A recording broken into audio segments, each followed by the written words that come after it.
This is a pre-millennium La Pavoni espresso machine.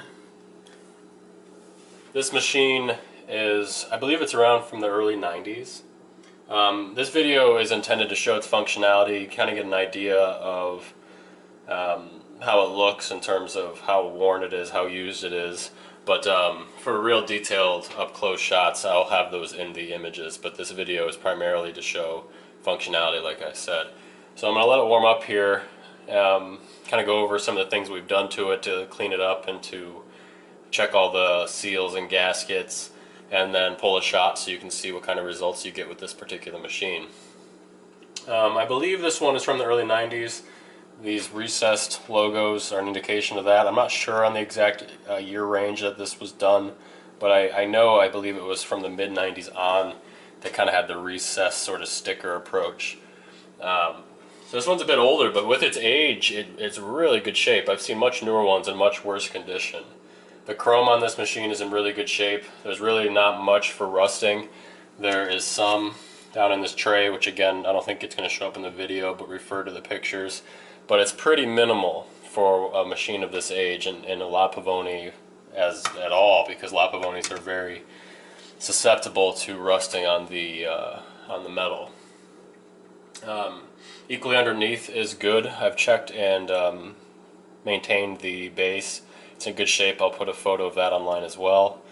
And we've taken this apart. We've completely dismantled it. There's a lot of times there's problems in the gaskets where the group head attaches to the boiler, where the actual heating element attaches to the boiler. There's a lot of issues with La Pavonis there, where there will be a steam buildup and a purging that occurs, and then that's how you get your rust underneath the actual base.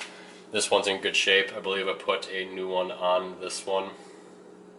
And then we take everything apart for the most part. We take off the steam arm wand, the overpressure, the boiler cap, the group head, the piston, the lever even,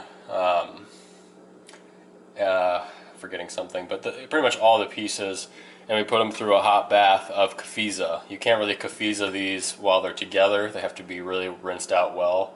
So we put them through a Kafiza bath, and then we put them through a descale bath, and then a Kafiza bath again, and then we reassemble. And I usually do a descaler again because heat, I think it's Moore's law, talks about how heat is a catalyst for chemical reactions, and of course that's no different here when you're trying to remove lime buildup. So we really, we did a good job taking this apart, cleaning it, and then reassembling it. But again, I can't stress for its age, and even age aside, the chrome on this is in really good shape. There's a really nice shine to it. There's very minimal wear. There's still the hairline scratches that these seem to always get, people using more abrasive cleaning pads than they should.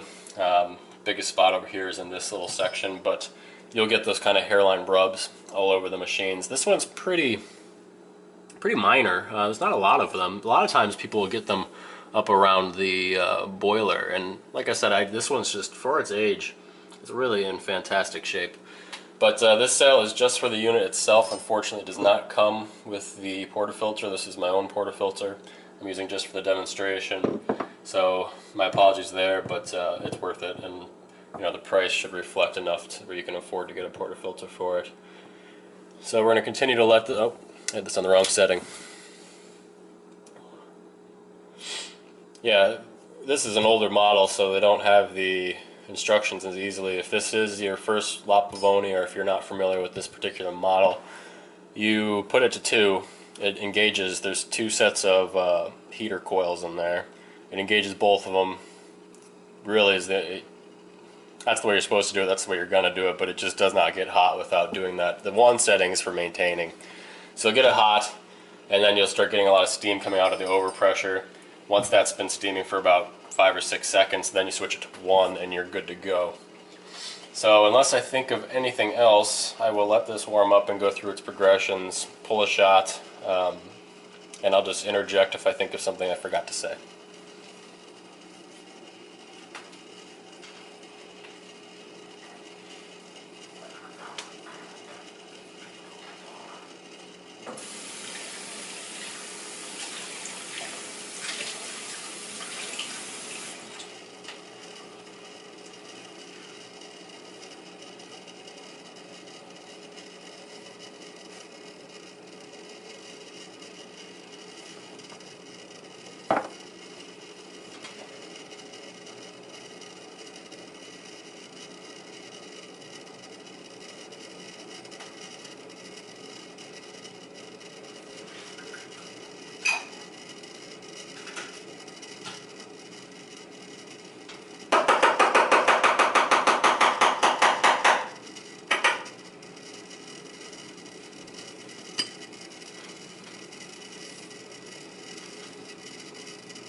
This particular unit was in storage for a while,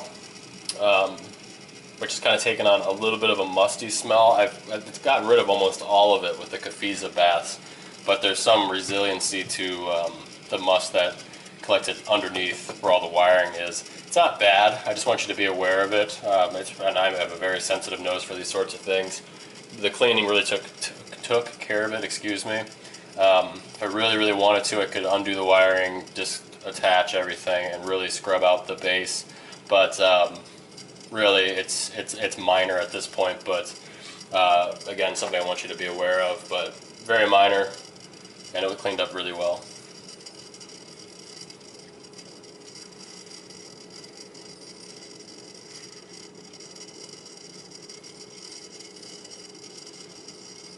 One thing I really like about these older pre-millenniums that have this kind of articulating arm is just that, the fact that you can move it around far more than you can with the millenniums.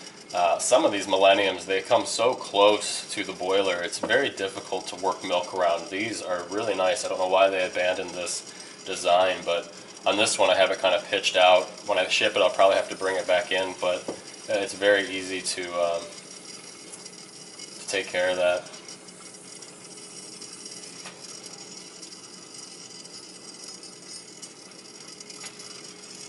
This machine does have some leaking up by this nut. Honestly, I haven't even tried to just tighten that nut. I forgot about the leaking. I'll tighten it up and try it again and see if it still lingers.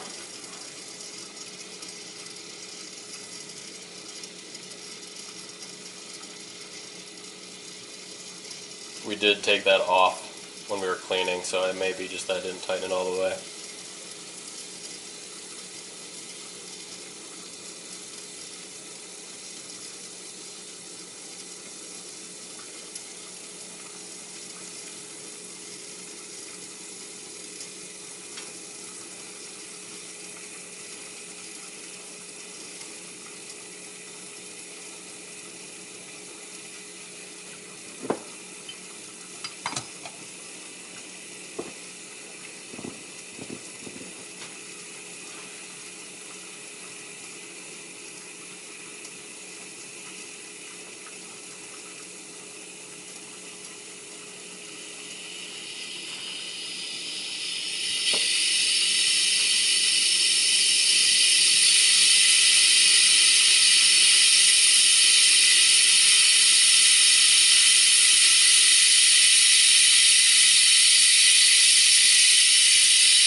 I'm not measuring this shot out.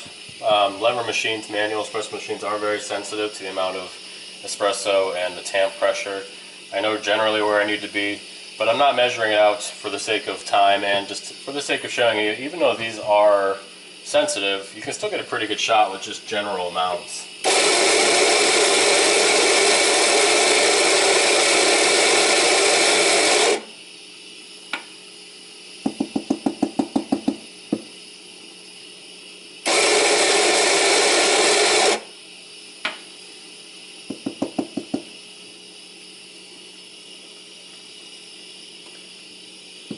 And speaking in generalities, this is a double basket.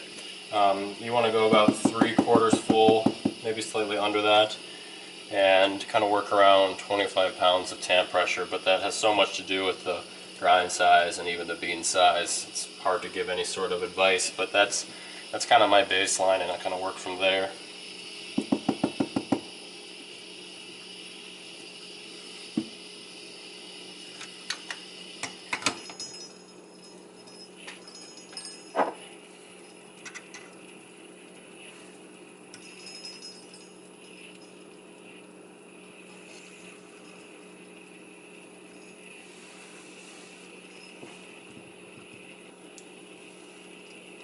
Another thing they abandoned, which I don't quite understand, is this form of eyesight.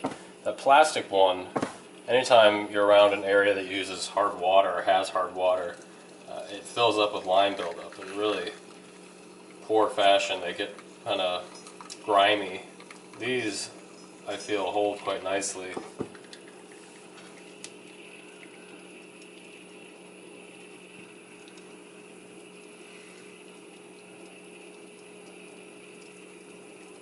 You know, talking I didn't count. You want to try and keep this around 15-12 seconds. I think I probably was a little fast, but nonetheless, really good crema. I probably would have gone a little bit more coffee or a little finer ground. That pulled a little easier than it normally does, but not too much harder, otherwise you're putting unnecessary stress on the machine. But there you go, it's a nice machine, cleans up really nicely, and if there's anything else I need to say, it'll be on the listing.